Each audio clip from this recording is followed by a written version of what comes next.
Now we have to start class 4 chapter 13 worksheet. अब हम लोग चैप्टर 13 का वर्कशीट करेंगे। ठीक है, तो चैप्टर 13 का वर्कशीट बहुत इंपॉर्टेंट है, इसको करना है। इसमें find the perimeter of the following figures. यहाँ कुछ और फिगर दिया हुआ है, उसका हम लोग क्या करेंगे, पेरीमीटर फाइंड करेंगे। तो पेरीमीटर कैसे फाइंड करेंगे, यहाँ पे देखो ध्यान से।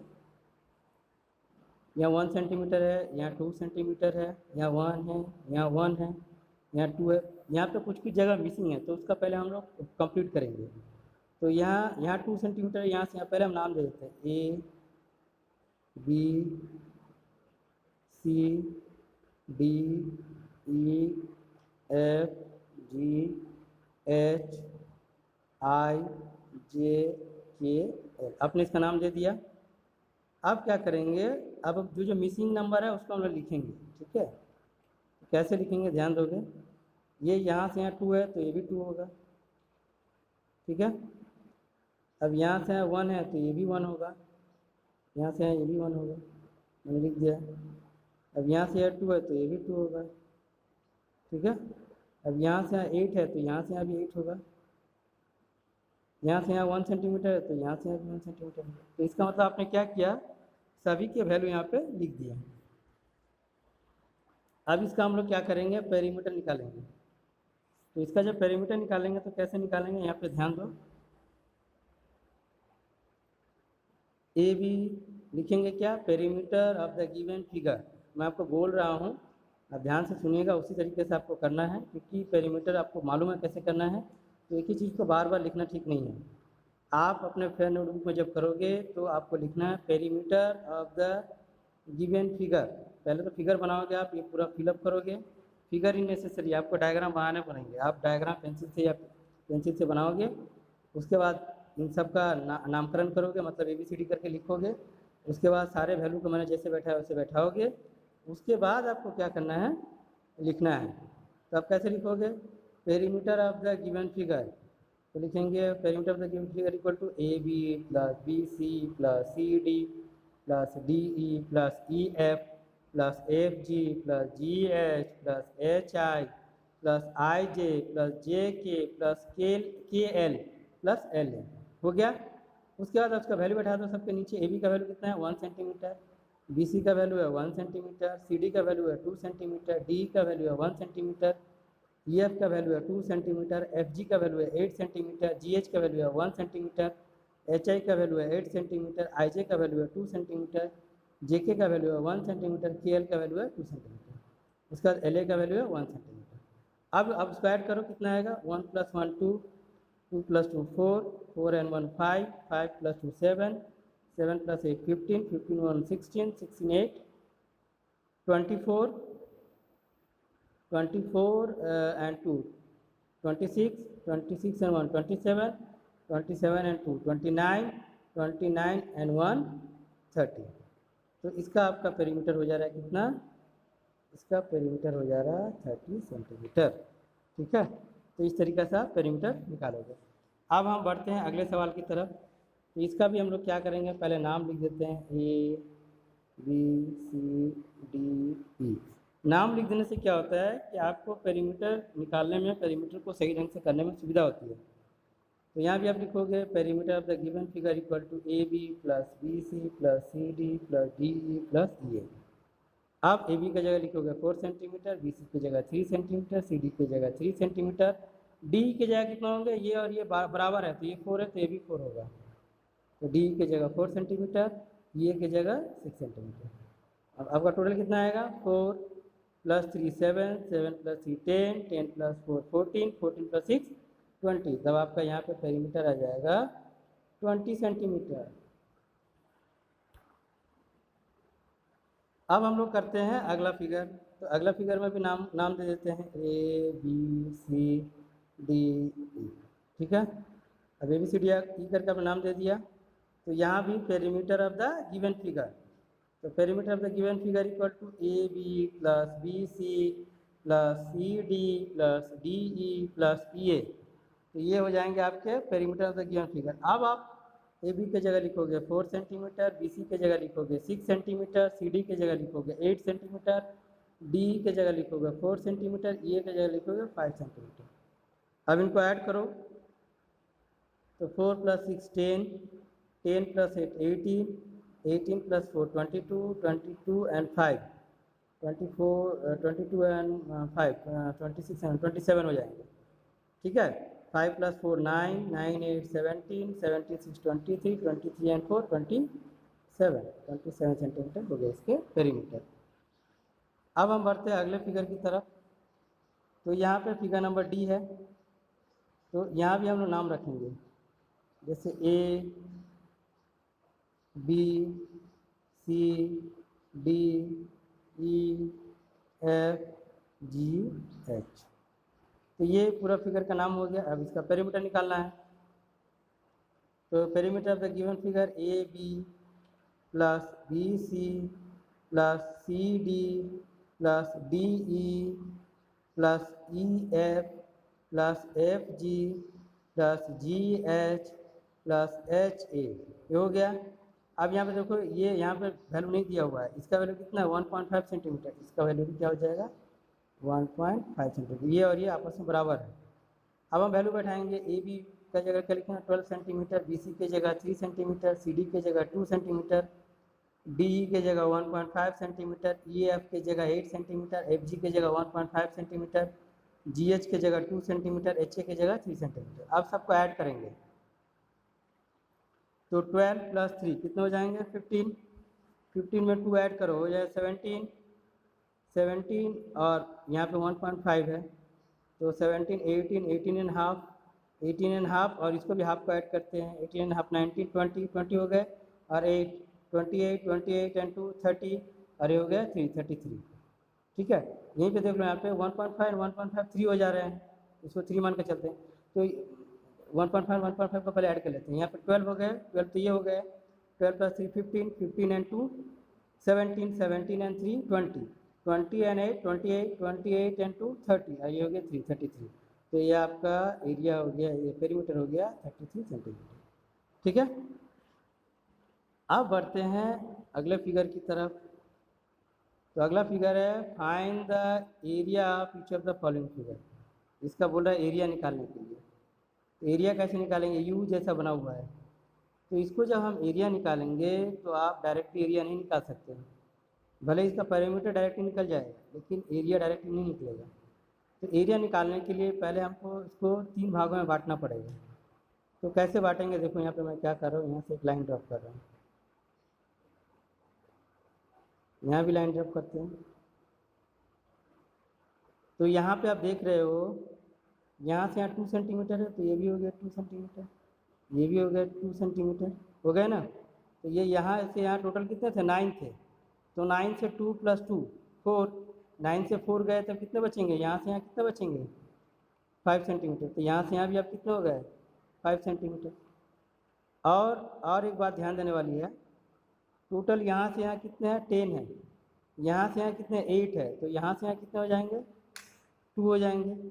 यहाँ से यहाँ कितना 10 है तो यहाँ से यहाँ कितने हो जाएंगे 8 हो जाएंगे और ये कितने हो जाएंगे 2 हो जाएंगे। तो आपको क्या क्या मिला, 3 रेक्टेंगल आपको मिल रहा है। तो पहले इन रेक्टेंगल का हम नाम लिखेंगे, A B C D E F G, इसके बाद एच आई जे। तो इतने सारे आपने नाम लिख दिए। अब आपका टोटल कितना रेक्टेंगल बन गया, 3 रेक्टेंगल बन गया। तो इनका नाम देते A rectangle B and rectangle C. अब इन 3 रेक्टेंगल का हम अलग अलग एरिया निकालेंगे। तो पहला हम निकालेंगे area of the rectangle A, rectangle A का एरिया निकालेंगे। तो यहाँ मैं लिख रहा हूँ, यहाँ पे ध्यान दीजिएगा, एरिया ऑफ रेक्टेंगल ए। तो एरिया ऑफ रेक्टेंगल ए कितने हो जाएंगे, यहाँ पे length into width 10 centimetre, length है 2 सेंटीमीटर, क्या है 10 लेंथ है 2 चौड़ाई है, तो 2 सेंटीमीटर कितना हो गया 10 × 2 = 20 सेंटीमीटर स्क्वायर। तो एरिया ऑफ रेक्टेंगल ए कितना निकल गया 20 सेंटीमीटर स्क्वायर। अब हम बी का निकालेंगे। तो एरिया ऑफ रेक्टेंगल बी कितने हो जाएंगे, लंबाई कितनी है 5 है और चौड़ाई कितनी है 2 है, तो यहाँ पे हो जाएगा 5 सेंटीमीटर इंटू 2 सेंटीमीटर, आपका यहाँ पे आ जाएगा 10 सेंटीमीटर स्क्वायर आ गया। अब हम निकालेंगे, ये बी का निकल गया, अब हम निकालेंगे सी का, एरिया ऑफ रेक्टेंगल सी। तो एरिया ऑफ रेक्टेंगल सी तो कितने हो जाएंगे, लंबाई कितनी है 10, चौड़ाई कितनी है 2, तो यहाँ पे हो जाएंगे 10 सेंटीमीटर इंटू 2 सेंटीमीटर, तो ये हो जाएंगे आपके 20 सेंटीमीटर स्क्वायर। अब आपको निकालना है टोटल एरिया, तो टोटल एरिया कितना होगा, तो total area equal to area of rectangle A plus area of rectangle B plus area of rectangle C. तो कितने आएंगे 20 प्लस 10 प्लस 20 कितने हो गए यहाँ पे 50 सेंटीमीटर स्क्वायर। इसका मतलब इस ये जो डायग्राम दिया हुआ है इस डायग्राम का एरिया कितना है 50 सेंटीमीटर स्क्वायर। ठीक है, एक बार फिर से मैं आपको ये चीज़ समझा दूँ। यहाँ पे जैसे ये पहले हम क्या करेंगे, इसको पार्टीशन करेंगे, यहाँ भी पार्टीशन करेंगे, करने के बाद आपका 3 रेक्टेंगल बन गया, rectangle A, rectangle B, rectangle C. अब इनका नामकरण पहले कर दो, A B C D E F G H I J. अब देखो यहाँ पे, यहाँ से यहाँ 10 है, यहाँ से यहाँ कितना 8 है, तो फिर यहाँ से यहाँ कितना होगा 2 है, यहाँ से यहाँ कितना है 10 है, और यहाँ से यहाँ तक दिया हुआ 8 है तो ये भी 8 होगा, और यहाँ से यहाँ कितना ये 2 है तो ये भी 2 होगा, हो गया। अब यहाँ पे ध्यान दो, आपका ये ए बी जो 2 है तो ए बी जे आई भी 2 होगा, ई एफ जो 2 है तो एच जी भी 2 होगा। ठीक है, अब ये जो 2 तो मैंने आपको बता ही दिया है। तो अब यहाँ पे ध्यान दो, यहाँ से यहाँ 9 था तो 2 यहाँ माइनस हो गया, 2 यहाँ माइनस हो गया, तो 9 माइनस 4 कितना आएगा 5, तो यहाँ से यहाँ कितना हो गया 5, तो अगर यहाँ से यहाँ 5 है तो यहाँ से यहाँ भी 5 होंगे।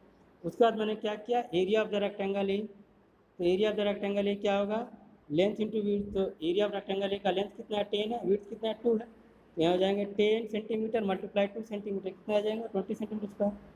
अब आते हैं area of rectangle B, length into width, तो लेंथ कितना है 5 है, विड्थ कितना है 2 है, तो 5 सेंटीमीटर मल्टीप्लाई 2 तो हो जाएगा 10 सेंटीमीटर स्क्वायर। अब आते हैं एरिया ऑफ रेक्टेंगल सी, तो लेंथ है 10, विड्थ है 2, तो यहाँ पे हो जाएगा 10 सेंटीमीटर मल्टीप्लाई 2 सेंटीमीटर हो जाएगा 20 सेंटीमीटर स्क्वायर। अब क्या करेंगे, सबको ऐड करेंगे क्योंकि हमें टोटल एरिया निकालना है। तो टोटल एरिया इक्वल टू क्या हो जाएगा, area of rectangle A plus area of rectangle B plus area of rectangle C, तो 20 प्लस 10 प्लस 20 हो जाएगा 50 सेंटीमीटर स्क्वायर। ठीक है, अब हम लोग करेंगे question number 3, a rope is needed, नहीं क्वेश्चन नंबर 3 नहीं, 2 का बी है बाकी रह गया, 2 का बी करते हैं पहले। 2 का बी में यहाँ पे देखिए, पहले इसका नाम लिखते हैं A B C D E F G H I J K L. अब जब 2 का बी आप करोगे तो 2 का बी में क्या होगा, आपको ध्यान देना है 2 के बी में, यहाँ पे हम यहाँ पे पार्टीशन कर रहे हैं। ठीक है, यहाँ पे पार्टीशन किया मैंने, तो आप यहाँ ध्यान दो, यहाँ ए बी का है 1 सेंटीमीटर तो ये भी हो जाएंगे 1 सेंटीमीटर, ये भी हो जाएगा 1 सेंटीमीटर एच जी। ठीक है, इसका मतलब ये भी होगा 1 सेंटीमीटर, ये भी होगा 1 सेंटीमीटर, इसका मतलब ये भी होगा 1 सेंटीमीटर और ये भी होगा 1 सेंटीमीटर, तो ये 1 सेंटीमीटर है तो ये भी होगा 1 सेंटीमीटर, हो गया। अब ध्यान दो, ये बी सी है 4 तो ए एल भी 4 होगा, यहाँ एफ जी है 4 तो आई एच भी 4 होगा, यहाँ पे के एल है 4 तो जी आई भी 4 होगा, यहाँ पे सी डी है 4 तो एफ ई भी 4 होगा। तो जितने अननोन वैल्यू है आपने क्या किया, उसको पुट कर दिया। अब यहाँ पे ध्यान दो, कितने सेक्शन बन रहे हैं, area of rectangle A, area of rectangle B, area of rectangle C, area of rectangle D, और एक स्क्वायर बन रहे हैं, तो स्क्वायर का नाम है ई, एरिया ऑफ स्क्वायर ई मान लो।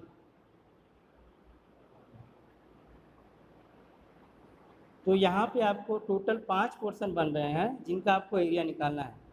इन 5 पोर्शन में 4 रेक्टेंगल है और एक स्क्वायर है।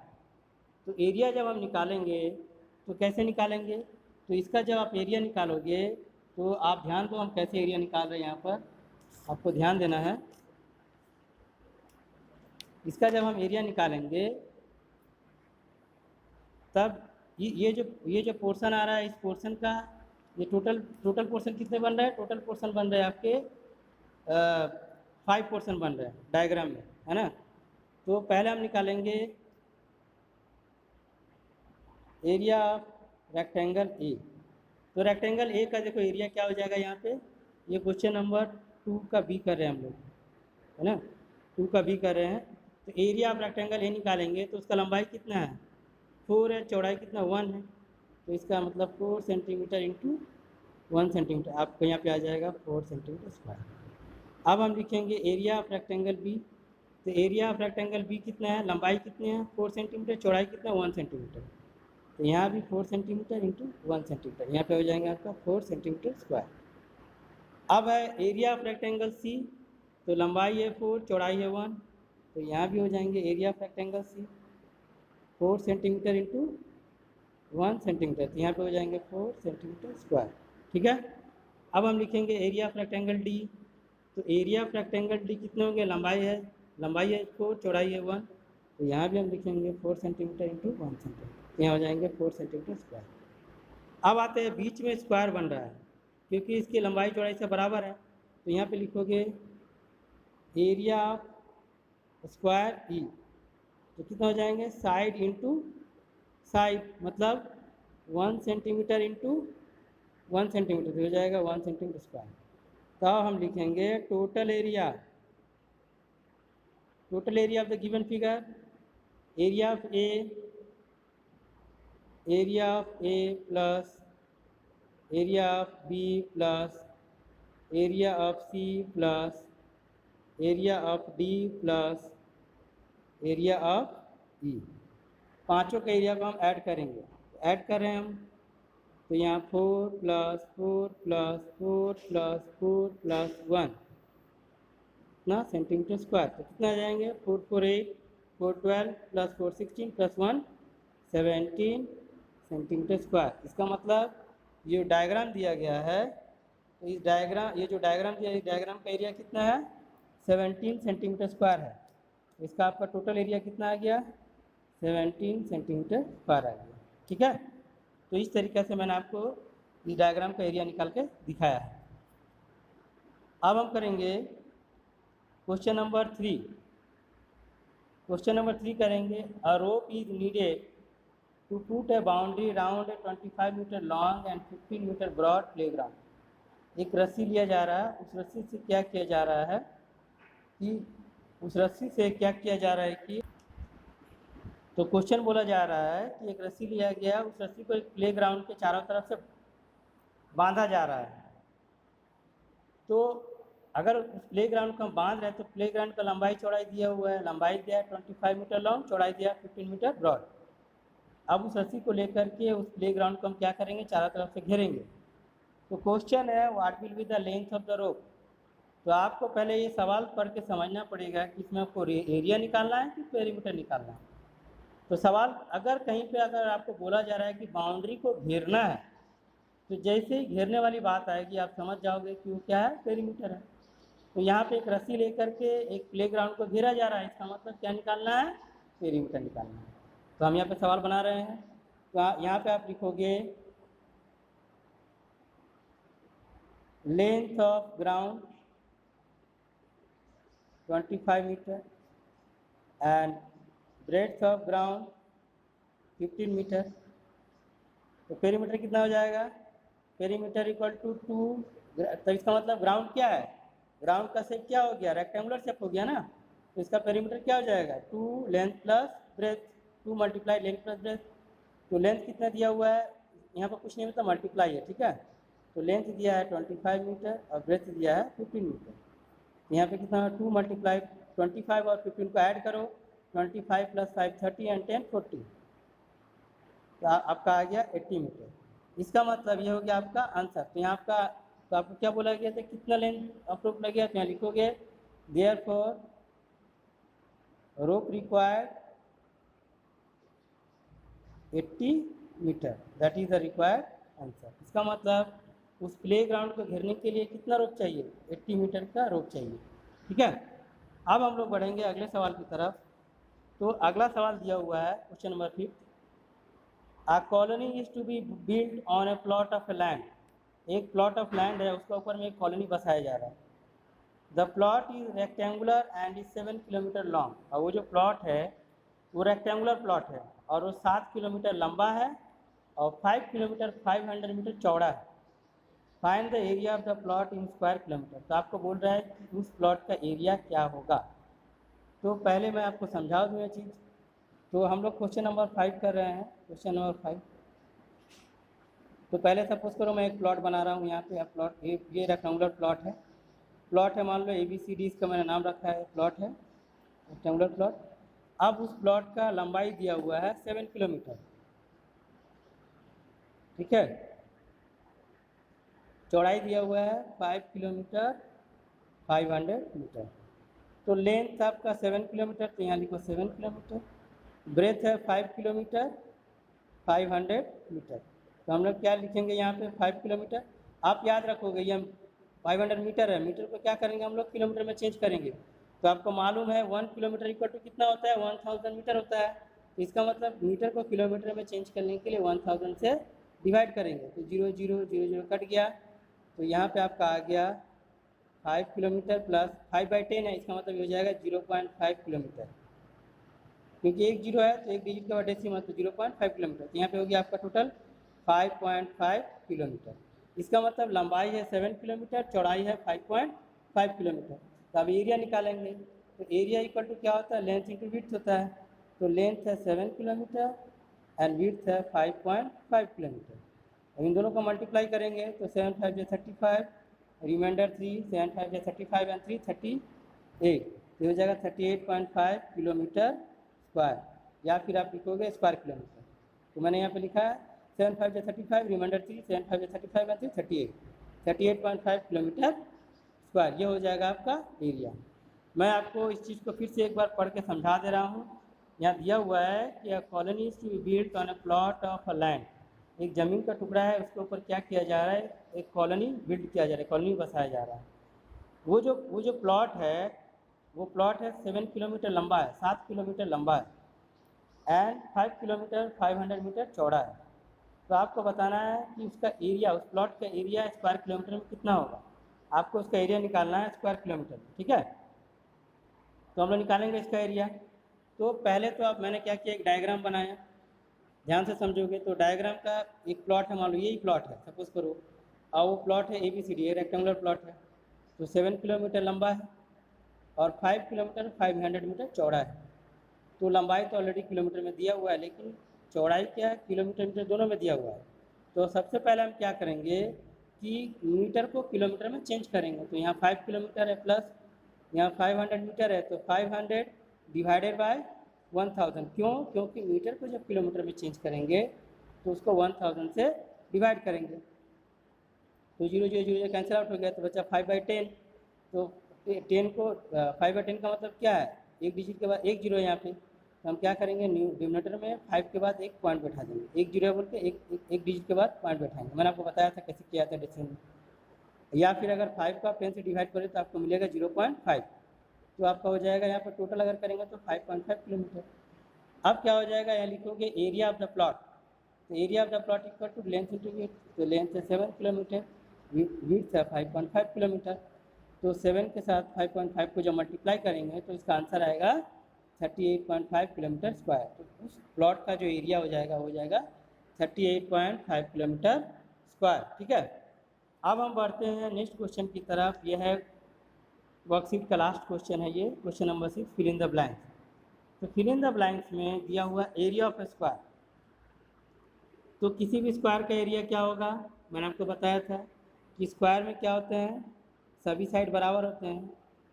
तो साइड इंटू साइड. तो एरिया ऑफ स्क्वायर हम क्या लिखेंगे, साइड इंटू साइड. ठीक है. अब नेक्स्ट क्वेश्चन है आपका एरिया ऑफ रेक्टेंगल. रेक्टेंगल में देख रहे हैं शेप क्या होता है, इसके लंबाई, ये दोनों लंबाई सेम होती है, जो दोनों चौड़ाई सेम होती है. तो लंबाई अलग है, चौड़ाई अलग है. तो इसमें क्या हो जाएगी, लेंथ इंटू विड्थ. मतलब यहाँ पे लिखेंगे LNGTH length multiply breadth, BREADTH breadth. ठीक है. उसके बाद है perimeter of square. Perimeter of square का मतलब है, मान लो मैंने ये स्क्वायर लिया ABCD, अगर मुझे बोला गया इसका पेरीमीटर निकालना, इसका मतलब क्या सभी साइड बराबर है, तो सभी साइड बराबर होंगे तो क्या हो जाएंगे 4 इंटू साइड हो जाएंगे, क्योंकि चारों साइड बराबर है तो लिखेंगे 4 इंटू साइड। अब है perimeter of an equilateral triangle. Equilateral triangle मैंने आपको बताया था कि इक्विलेटरल ट्रायंगल में क्या होते हैं कि इक्विलेटरल ट्रायंगल में क्या होते हैं कि सभी साइड बराबर होते हैं। मान लो ABC एक इक्विलेटरल ट्रायंगल है, तो इसका मतलब क्या हो गया AB equal to BC equal to CA, तीनों साइड बराबर है। तो यहाँ पे क्या लिखेंगे, अगर पेरीमीटर निकालना हो तो 3 इंटू साइड लिखेंगे। तो इस तरीक़ा से आप क्या कर सकते हो कि कोई भी जो सवाल दिया हुआ है उसका आप सॉल्व कर सकते हो। तो मैंने आपको क्या किया, यहाँ पे पूरा फार्मूला आपको बता दिया। Area of square equal to side into side, area of rectangle equal to length into width, perimeter of square equal to 4 into side, perimeter of equilateral triangle equal to 3 into side. ठीक है, तो इस तरीके से आपको क्या करना है। तो वर्कशीट जो है आपका ये कंप्लीट हो चुका है। आप घर में आप इसको प्रैक्टिस करोगे ताकि अच्छी तरीके से समझ सकें।